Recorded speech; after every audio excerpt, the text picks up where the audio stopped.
Postcards from Nebraska on RFD-TV, a program about rural life. This week, join Roger Welsch and meet Blaze, a whistle-trained cowdog who's a cowboy's best friend and the hardest worker on the range. They are secret, hidden treasures that few Nebraska natives themselves ever see.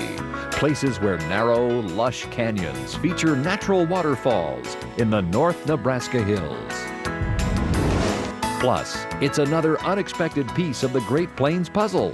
Here in the middle of cattle country, you find the freshest salmon this side of the Pacific coast.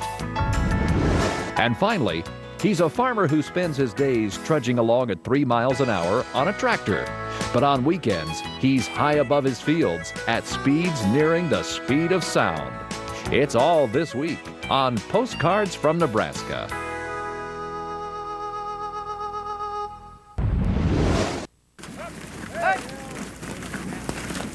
We're bringing them down out of the hills. This is about the last bunch we're bringing down, taking them to another cornfield. Nebraska's sandhills are a harsh landscape, tough for man and beast. And sometimes man and beast have to cooperate just to get the job done. Shane Bader of Palmer, Nebraska, just downstream from my place on the Loup River, has been a cowboy all his life. I can take 2 guys and my dog, chase cows anywhere I want to go. This is cattle country, and moving cattle, simply finding the cattle, can be an endless and frustrating job. That'll do. That's where the beast comes in. Blaze is a border collie, a working dog. He's a vital part of the working operation of moving and watering cattle. Come here, Blaze. Here. Good boy. I bought this dog to work, you know. I don't need a house dog or anything else. He's out here to make me a living. Waka, waka. This morning, he keeps the cattle from crowding the tank while Shane runs water. I don't want him kicking that spout out while I'm running it, so he kind of holds him away from the tank for me. That's kind of his playtime, really. He's just messing around. Now they can get a drink, you know. The real work starts when cattle are moved from field to field and must be kept out of the ditches, cornfields, and farmyards along the way. Working even a small herd like this takes a lot of men, a lot of horses, a lot of work. The modern rancher can't afford that many helpers and horses, and even if he could, I doubt that you'd be able to find that many skilled wranglers willing to do the hard work and spend the long hours in miserable conditions to move the cows. And that's where Blaze comes in. These cows have all been worked with him now, so they know what's going to happen if they don't mind him. How much does he weigh? I don't know, probably 30, 40 pounds. And how much does one of those cows weigh? Oh, them big Charolais weigh 1,200, 13. He seems to be utterly without fear. Yeah. It isn't a game here. It's hard and dangerous work. You speak to her really not so much with words as with a whistle. Yeah. Well, there's a set of commands for these border collies. To give him a come-bys, flank him left. Away to me, flank him right. Or counterclockwise and clockwise. I give him one hard, long blast, just lie down.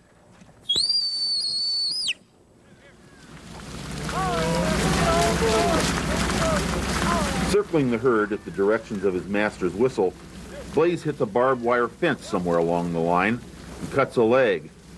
It doesn't slow him down. It's only when Shane sees the injury that Blaze is called into the truck for some first aid. Yeah, well, that stings, don't it? There's a little iodine on it. Here. And he is immediately back to work. No self-pity for this pup. These two, Shane Bader and Blaze, may be friends, but first and foremost today, they're business partners. He knows he can control them. You know, you get bit in the nose, you're going to move.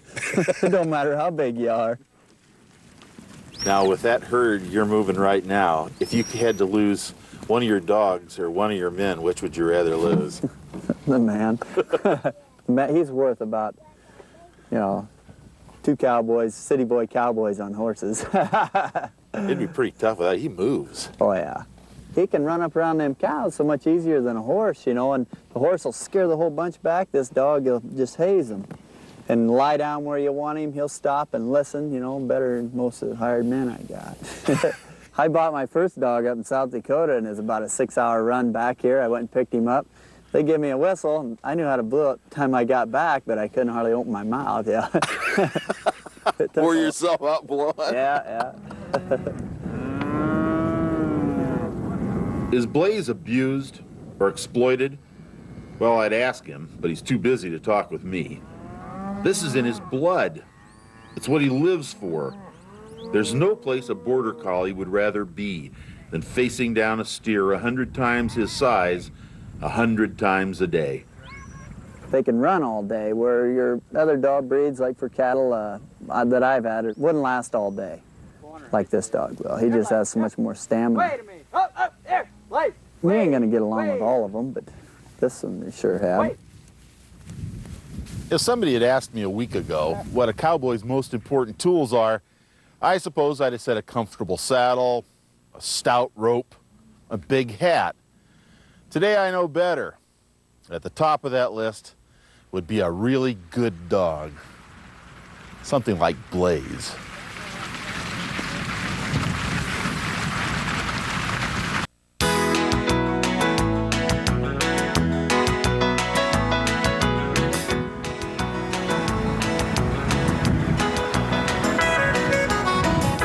Nebraska's waterfalls, yes, you heard me right, Nebraska's waterfalls are not great walls of crashing water, not geologic landmarks that cloud the air and fill the ears with their roar for miles around in every direction.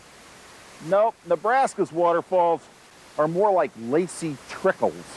They drive no generators, tempt no daredevils.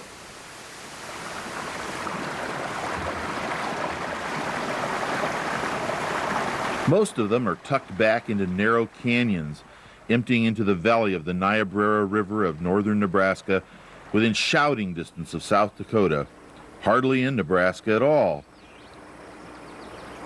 In fact, the most common comment about our waterfalls from the rare visitor who negotiates the ragged roads or canoes the shallow river to get to them is, why, they're so beautiful. It's hard to believe we're in Nebraska.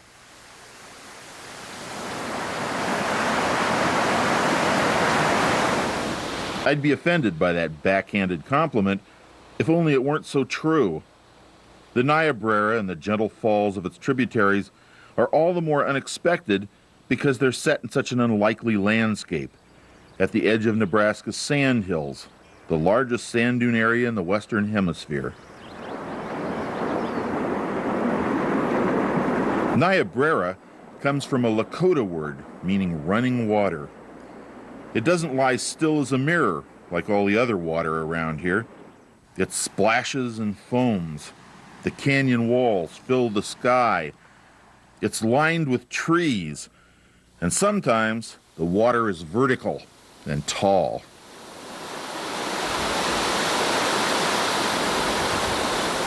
Fort Falls, Sears Falls, Smith Falls. Hidden and gentle, they are anything but awesome.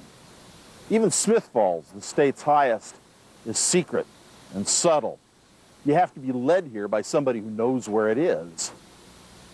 It always runs. Lou Christensen has been that guide for many visitors to the falls. The people who come here have almost certainly seen more spectacular waterfalls than this in their lifetime. What draws them here? I think it's just an unexpected thing, and I really think most people don't think there's anything like this in the state of Nebraska.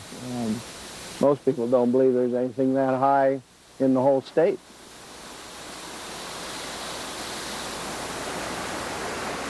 Have you ever counted the number of waterfalls? We did that about 2 years ago. We took 2 days and we did not find them all, we're sure, but we counted 93. Lou Christensen says these falls sometimes have unlikely sources.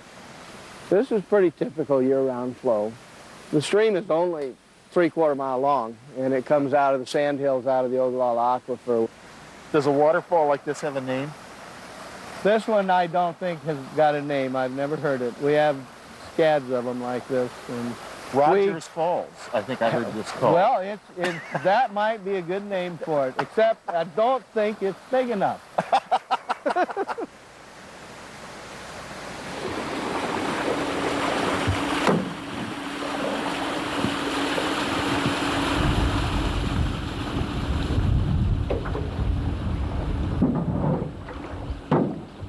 I've canoed down this river a couple of dozen times, but I had no idea that just off the river, tucked back into a dark, cool corner, there was a gem called Stair-Step Falls, until Lou brought me here. Oh, look at that. Isn't that amazing? That's beautiful. And it's utterly different from the rest of the waterfalls. Nothing like it on the river. Not that you can get to this easily. Amazing. It really is just like a mess of stair steps, isn't it? Uh-huh.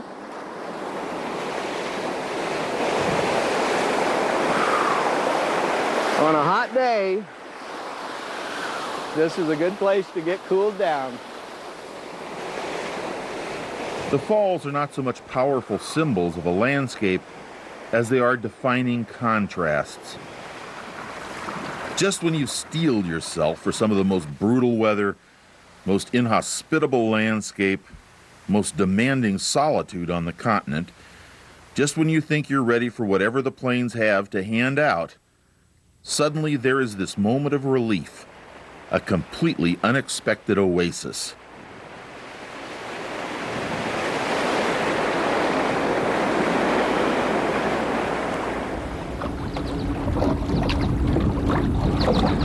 Wherever things are too big, too hot, too far, too crushing, too loud, too crowded, the waterfalls should be like Nebraska's.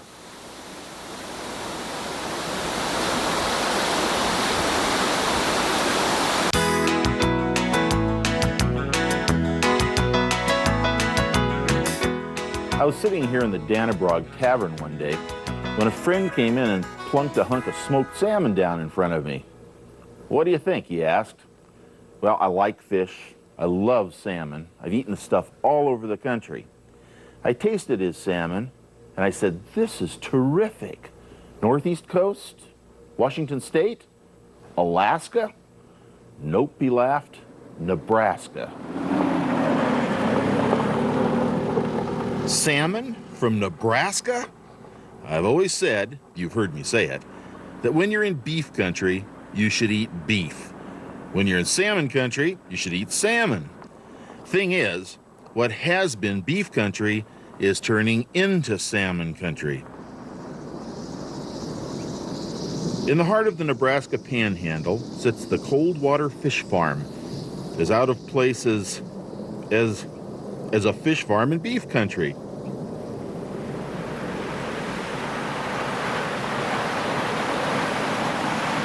Right here, where beef cattle grazed for 100 years and buffalo roamed for centuries before that, water raceways like this hold 250,000 coho salmon.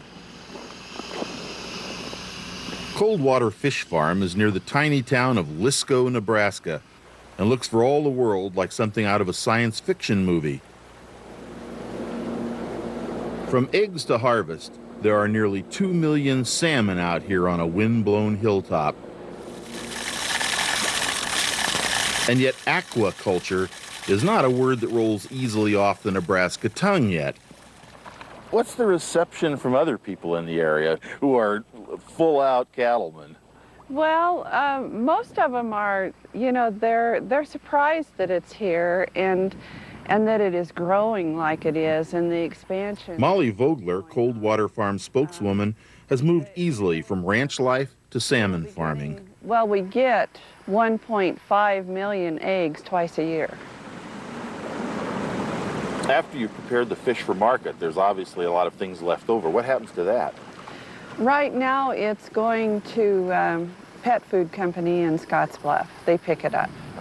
So nothing's wasted. Nothing's wasted. Nothing but the splash. Right.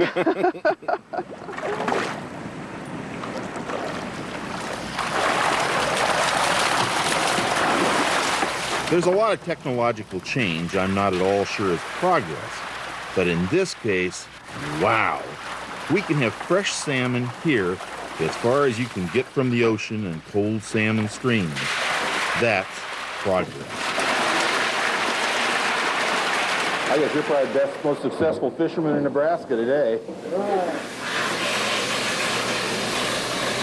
Should we be tampering with nature like this, raising salmon 1,000 miles away from their native waters? Should we be twisting the logic of nature by developing artificial environments for food production? You bet. A popular story around here tells about an old-timer being interviewed by a reporter who gushes, "As old as you are, I bet you've seen a lot of changes in your lifetime." "Yep," says the old-timer, "and I've been against every one of them." But times change. That may look like a spaceship launch site behind me, but now we know better. And people change too. Cowboys are becoming fishermen, and Nebraska menus read sirloins, T-bones, prime rib, and fresh Nebraska salmon.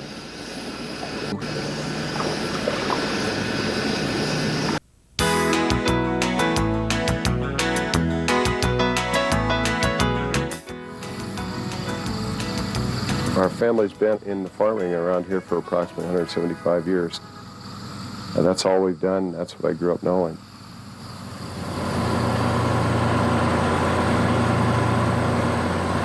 Tom Kammerer farms near the tiny town of Lashara, Nebraska. Tom is perfectly at home with his profession that measures life in bushels per acre, feet per minute, and hundredths of inches. This dimension of Tom Kammerer's life moves within the great annual sweeps of the calendar, a couple of miles an hour, in the gentle, quiet rhythms of the rural landscapes of the plains, about as close to the soil as you can get.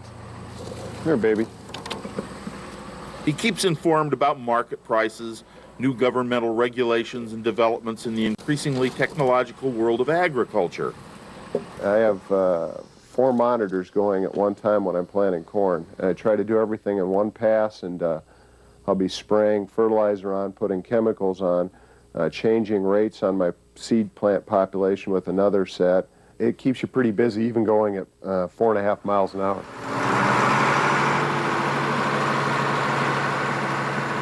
And then there are times when things pick up a bit. Technology shifts gears. Speeds increase.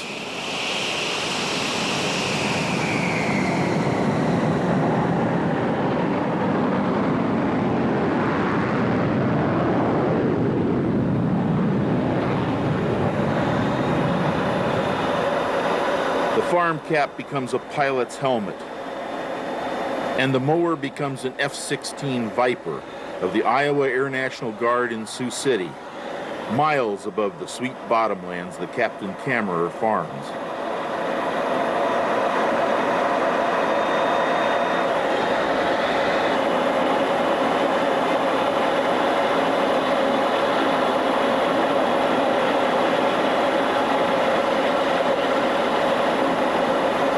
Propulsion 3 for 10 on course, 15 heavy. Oscar 15 heavy, roger, and the F-16s are going to be joining with you at this time. Okay, affirmative. We got Lashar right down here off to our right now. I followed recent discussions about civilian militia units with considerable interest because I was a member of one for 7 years when I was a lot younger. I wore a uniform, drove around in military vehicles, carried a sidearm, worked around some really big weapons, learned a lot, had some fun. Any questions about the route or anything? Or? The difference between that militia and the modern one we read about in newspapers today is that my militia was the kind referenced in the Constitution's Bill of Rights, a well-regulated militia. The Nebraska Air National Guard. I'm quite proud that for 7 years I was available to defend my country, my state, my family, and my home. A recent visit with the 185th Fighter Group gave me a chance to renew old memories and tuck away some new ones. Is this the plane that you always fly? No, this is the only two-seater we have.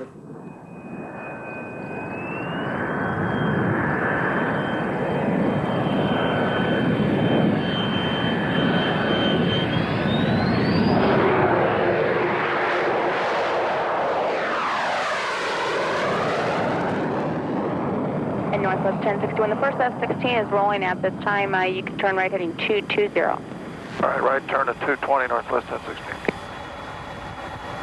Start Lexair 316, 315's with you at 1000 with Echo.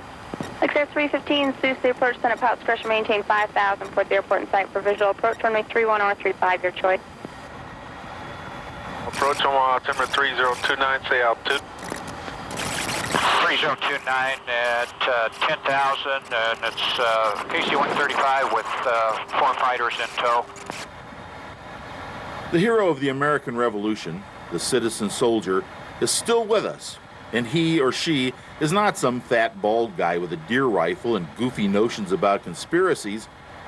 He's more apt to be like Tom Kammerer, flying one of these war machines, cozying up to a KC-135 refueler from the Nebraska Air National Guard somewhere over the rural plains.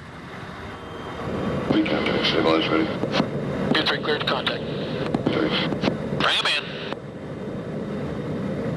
Look back and left again. That's affirmative. How's that? That's great, sir. How much fuel do you want? Just 500-pound token.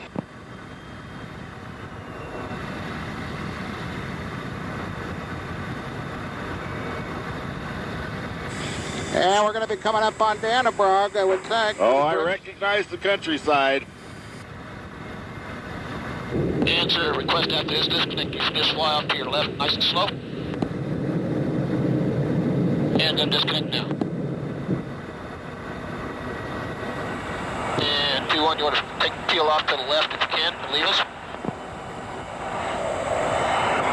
Okay, we will do a left turn around Dannebrog now. You had to make a choice. Which would it be, flying or farming? Oh, boy, some days it's farming, some days it's flying. It just depends on the time of the season. I suppose during harvest I'll look at going back to flying a lot more. I'm often surprised, amused, even annoyed when someone from the city suggests that farmers are somehow backwoods bumpkins, when the fact of the matter is, the modern farmer works with technologies as complex as any occupation I can imagine. I try to explain that the farmers on those tractors they see moving across Nebraska's farm fields are controlling devices as advanced and complicated as